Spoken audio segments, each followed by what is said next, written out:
Assalamualaikum warahmatullahi wabarakatuh. Adik-adik sekalian yang berbahagia, ketemu lagi dengan Pak Samsul. Kali ini kita mencoba untuk memberikan materi melalui daring ya. Dan mudah-mudahan dengan video singkat ini nantinya Anda atau adik-adik sekalian bisa mengerti dan memahami. Saya akan berbicara tentang sesuai dengan kemarin, materi kemarin, bahwa hari ini pertemuan keempat itu saya akan berbicara tentang pasar ya. Jadi di sini kita akan berbicara tentang sistem pasar. Jadi kalau kita berbicara tentang pasar, memang ada 3 golongan besar ya, bentuk atau jenis. Ada pasar persaingan sempurna, kemudian ada pasar monopoli, dan ketiga ada pasar oligopoli.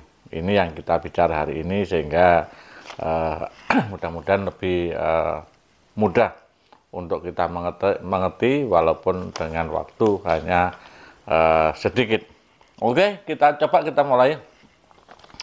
Nah, yang pertama adalah kita berbicara tentang pasar persaingan sempurna. Jadi kalau kita bicara pasar persaingan sempurna, ini karakternya adalah di situ adalah banyak penjual ya, yang jelas penjualnya banyak dan pembelinya banyak. Ya seperti lazimnya sebuah pasar.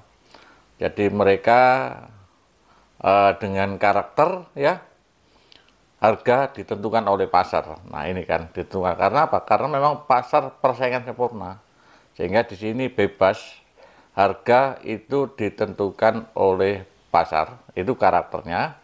Yang jelas sesuai dengan barang-barang itu harganya berapa, dan ini harga kesepakatan antara penjual dan pembeli. Dan seperti lazimnya jenis barang-barang itu ada homogen ya, karena pasar ini memang sejenis. Jadi kalau kita ke pasar buah atau di sini, jadi ya jenis-jenis seperti itu. Pasar sayur, pasar beras, semua itu adalah seperti itulah pasar persaingan sempurna, yang mana di situ penjual dan pembeli bebas masuk. Misalkan ada penjual baru masuk juga nggak apa-apa, pembeli baru juga nggak apa-apa, kita bebas. Itulah pasar persaingan sempurna adalah pasar yang paling bebas, dan di situ karakternya harga ditentukan oleh pasar, atau yang sering kita sebut kesepakatan antara penjual dan pembeli. Kemudian kita berbicara tentang pasar monopoli. Nah, kalau kita berbicara tentang mono berarti ini kan satu. Jadi kalau pasar monopoli ini bagaimana pasar itu dikuasai hanya satu penjual atau satu industri. Yang kemarin saya sebutkan, pasar ini adalah pasar yang punya tujuan ya, punya tujuan karena berkepentingan dengan orang banyak ya.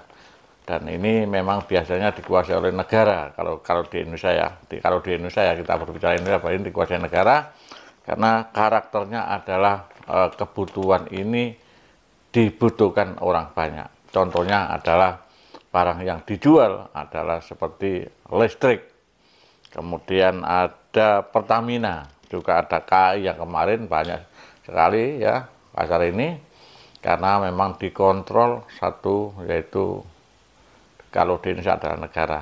Jadi karakternya adalah di mana pasar ini adalah penjualnya satu, kemudian pembelinya adalah banyak, konsumennya banyak. Dan ini tidak memerlukan promosi, karena memang ini sudah barang yang sulit untuk ditiru. Barangnya unik ya, dan tidak mudah untuk ditiru karena membutuhkan dana yang besar. Kemudian kita sekarang berbicara tentang pasar oligopoli. Nah, kalau kita berbicara tentang oligopoli, ini di mana pasar ini adalah banyak sedikit penjual, kemudian banyak pembeli atau konsumen. Jadi ini kita berlawanan ya.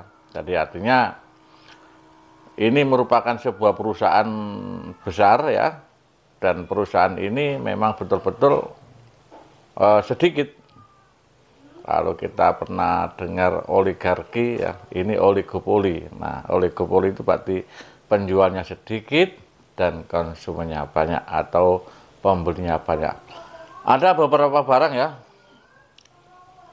yang dikuasai oleh mereka, ya, dikuasai oleh mereka. Di antaranya adalah kita sering sebut seperti di barang-barang kartu seluler.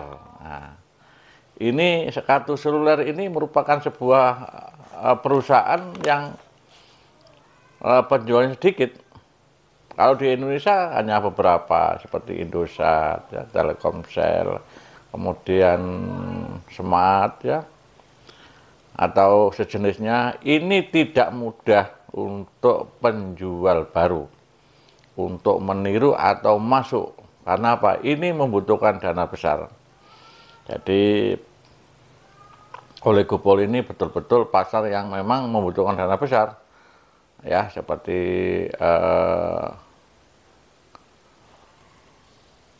motor, ya, sepeda motor. Motor itu hanya beberapa merek ya yang bisa menjual di sini ya.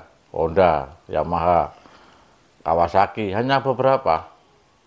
Sedangkan merek motor itu sebenarnya banyak, tetapi untuk di Indonesia itu dalam hal ini oligopoli ini termasuk motor yang memang penjualnya sedikit tapi konsumennya banyak. Kemudian karakternya tadi saya sebutkan, jadi ini karakternya adalah tidak mudah untuk kita bersaing dengan mereka karena membutuhkan dana besar.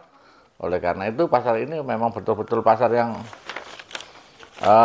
oligopoli ini betul-betul pasar memang tidak mudah untuk penjual baru untuk bersaing dengan mereka. Maka biasanya membutuhkan konsorsium, bahkan yang sudah punya modal besar pun kalau sudah jadi seperti itu, kalau sudah berjalan pun bisa mengalami pilot ya. Ada beberapa perusahaan ini di merger akhirnya menjadi milik yang kuat. Itulah, jadi oligopoli ini betul-betul penguasaan pasar yang sangat membutuhkan dana besar. Itulah dari sekalian, kami sudah menyampaikan tentang definisinya ya. Yang pertama tadi saya sebutkan adalah pasar persaingan sempurna, di mana pasar persaingan sempurna ini adalah penjual dan pembeli itu sama-sama banyak, atau industrinya juga banyak, konsumennya juga banyak. Kemudian kedua adalah monopoli. Pasar ini monopoli ini pasar yang di mana pasar cuma satu ya, penjual cuma satu dan konsumennya banyak. Penjual satu, konsumen banyak, dan biasanya karena di negara kita ini biasanya dikuasai oleh negara untuk kepentingan orang banyak. Kemudian pasar oligopoli, di mana ini definisi adalah pasar ini adalah penjualnya sedikit, kemudian konsumennya banyak. Dan ini barangnya unik dan tidak mudah pendatang baru untuk bersaing karena membutuhkan dana besar. Saya kira itu dari sekalian. Nanti tolong ya, yang belum subscribe bisa di subscribe, kemudian di like, dan jangan lupa membuat resume diketik di kolom komentar, dan itu saya anggap adalah sebagai tugas Anda belajar pada pertemuan hari ini. Saya kira itu. Terima kasih. Saya kira wassalamualaikum warahmatullahi wabarakatuh.